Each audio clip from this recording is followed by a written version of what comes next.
Alison here from Gardening by Design with a quick video tip on evergreen trees and shrubs losing leaves. I've had quite a few questions this summer from worried gardeners where leaves are dropping off evergreen shrubs like this camellia behind me. Overall, this camellia is very healthy. It has a lovely pink flower in the spring, but you can see if I move in that there are a few leaves that are going yellow and actually quite a few dropped off on the ground beneath it. And that is because although the shrub is evergreen, individual leaves do not live forever. They drop off as the plant grows and they always fall from the inside.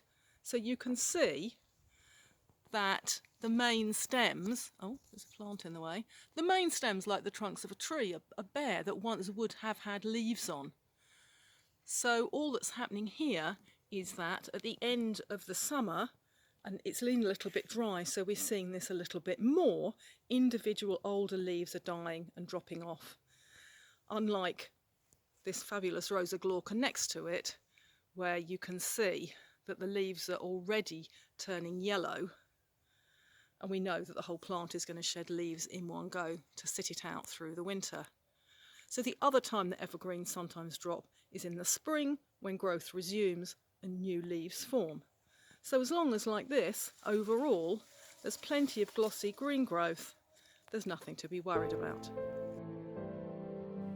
There's more information on my Gardening by Design website about how gardening supports well-being and how I can help you.